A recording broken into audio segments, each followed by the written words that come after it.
Everyone, and welcome back. If you're new here, then hello, my name is Zoe and this is my YouTube channel.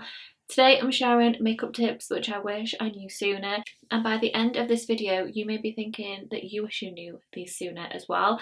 Today is going to be focused on base routine. These tips are going to help you perfect your base, make it last longer, make it sit better, no cakiness, no powderiness, long lasting, full coverage. And we're going to get straight into it. So there's 8 tips in total which I wish I knew sooner. The first one is moisturise your skin before you apply your base makeup. This is so important. I've done so many videos on base routines because I feel like that's what a lot of people ask me about, especially clients as well.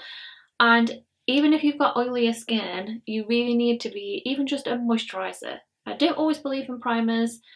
Moisturiser, definitely, whether you're dry, whether you're a bit more oily, you need to moisturise. You want your skin nice and plump, nice and rich and hydrated, so it stays like that all day. Your makeup's got something nice to blend onto, not just a dry surface. And yeah, it's gonna make your makeup apply so much better. So even if you've got more oilier skin, moisturising will help control your oil throughout the day.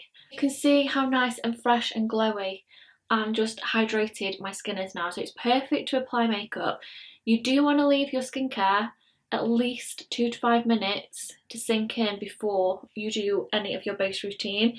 Don't want to apply your base straight away. You want to give this chance to really settle into the skin. So I usually do my eyes first after my skincare, and then by the time I get around to my skin, it's perfectly prepped. Tip number 2, you want to be priming your applicator with your base product. So you really want to work your foundation into your brush or your sponge before you apply it straight on the face.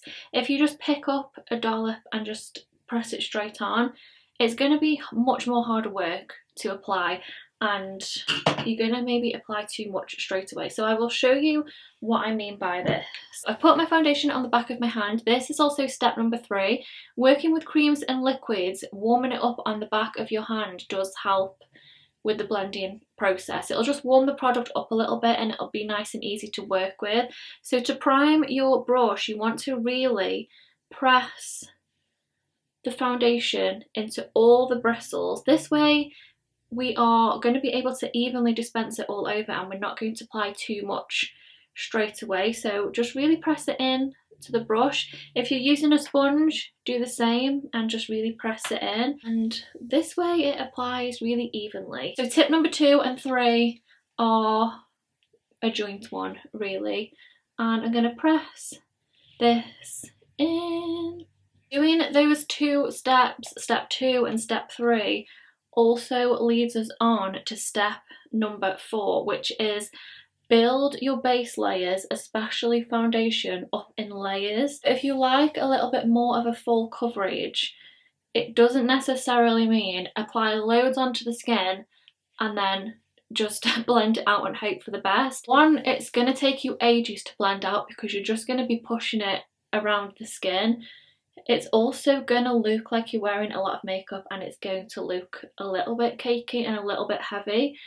Whereas if you build it up in layers, it sits so much better onto the skin, blends so much better onto the skin, and you can essentially apply more product without it looking like you're wearing a load of makeup.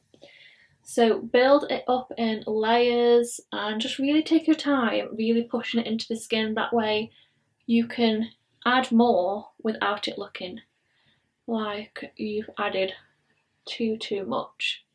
Number 5 is, even if you're not wearing any tan, blend your foundation down onto your neck slightly also. Even if you haven't sort of got to even out the colour, if you've tanned or anything, because this is covering our skin, it's evening us out. Down here you're still going to have spots of discoloration and things like that, and you don't want your face to look completely even and flawless and then here to have like discoloration and things like that. I have tan today, so I'm going to blend it down anyway to match it up a little bit. But even if you are using your foundation, you are all one tone, still blend it down because it does make it look a lot more even. You're never going to have that line around your jaw either. Little tip as well, if you have tanned, I have to do this a lot with like brides and special occasion makeup. Go over the ears and go at the back of the ears as well, especially if you're having an updo. If your hair's up and you've tanned, it doesn't always get the back of your ear, so I always go in, go the back of the ear and do a little bit over the ear as well, because they're always missed out, and in photos it can stand out a little bit as well, especially if your hair is up. Okay, tip number 6, when it comes to blending out your cream products that you apply on top, cream bronzer and cream blush, you also don't want to be swiping this around too much. So I'm going to blend with a contour brush, and again I'm going to press this in. You can use a sponge if you've applied your base makeup with a sponge. You want to really press it into the skin because you've worked so hard really blending your foundation underneath, making it look really flawless and really pushing it into the skin. You don't want to then come along and start swiping it all around and moving it all around the face. So just really try, take your time and push it into the skin rather than swiping it all about. Tip number 7, it's time to set our face. Now I've used more of a full coverage, I've used a little bit more product. We may find we need a bit of a stronger set today to make this look really flawless and last all day and night. So a big tip is to set with a light amount of powder first, then go in and do your baking, or just set with a bit of a stronger layer. So I'm going to use a loose powder for both today. You can use a little bit of a pressed powder first, just as a light set, then go in with your loose powder as a bit of a stronger set, but I'm just going to use a loose powder today. Again, I'm going to prime my applicator, which is my sponge this time. We want a really thin layer, we just want a really light set, just to take the tackiness away first, and then we can go in with a bit of a stronger set. So pressing a bit into the sponge, press it into the back of your hand, get a really nice even layer so we're not applying too much. Going in with eyes first because that tends to be where I crease first. Make sure that you're blending out your under eye before you apply any powder at all, especially if your concealer's been sat there for a few minutes. Really light layer in the areas which I know tend to maybe move, maybe get a bit shiny. This step is really crucial because if you apply too much powder straight away, the creams and liquids underneath just kind of grab onto the powder straight away, and I find it just clings in like clumps, and that's when it starts to look cakey and heavy. So we've applied an even layer, we've taken that tackiness away, so any extra powder that we're going to apply on top now is going to be really evenly dispensed. It's not going to cling to anything, but it's going to add to a flawlessness, which is what we want. So for this, you can go back in with your sponge. I'm going to use a puff this time because I want this to look really, really flawless. Again, I'm priming my applicator. It's so important to be doing this. Again, we're going to layer up, so I'm going to apply more to my under eye. Really push it into any areas which you know tend to get a bit more oily, or if you've got any pores that are exaggerated. This is such a blurring powder. It makes you look so flawless. Now don't be afraid to apply more powder than you need. Even if you're a bit more dry, just don't leave it on for as long. If you are a little bit more oily, you could leave this to sit there for a couple minutes, maybe a minute, and this throughout the night is gonna soak up any of your excess oils or sweat. If you are dancing, which I tend to have that problem, I tend to sweat, I think, more than get oily, so powder is very much needed sometimes, even if you are a bit more on the dry side. So for me, I know that I am more dry, so I don't leave any excess to sit there for too long. I just literally dust off the very top layer if there's like any excess just left there. Now I do that step before I've done my bronzer and my blush. I've always done it that way, and then I don't really do anything like setting powder at the very end. I always do it like to set my concealer sort of foundation, and then my bronzer and my blush. are my last steps.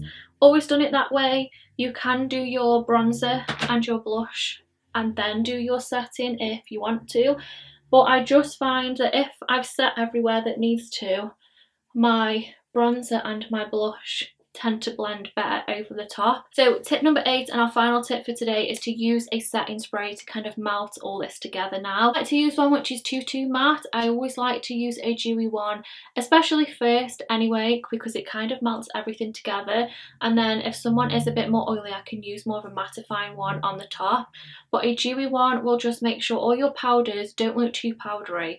It kind of gives you that, not glow, but that natural skin look, instead of it looking like powdery and heavy and cakey, because we have used more makeup today because we've gone for more full coverage. So I always find this just kind of finishes it all off, melts everything together, and don't be afraid to apply more than you think as well. Bonus tip, once you've applied your spray, whether you've used a sponge, a puff or anything, just give it a little bit of a dab over. Sometimes they can leave like little watermarks, so just with the very lightest of hands I just go over and just make sure that there's no watermarks onto my base. Okay guys, so they are my makeup tips which I wish I knew sooner, foundation edition. I'm definitely going to do more of these videos. Even though they only seem small steps, they make such a huge difference to the way your makeup applies, lasts and looks throughout the night as well. I really hope you did enjoy today's tips. Let me know in the comments which ones helped you the most, or if you have any extra ones. I am going to do other additions to this because there are definitely a lot of makeup tips which I wish I knew sooner, especially for other areas. So I really hope you did enjoy today's video. Let me know if you did down in the comments. Please give it a big thumbs up as well, and don't forget to subscribe, and I will see you next week in my next one. Bye!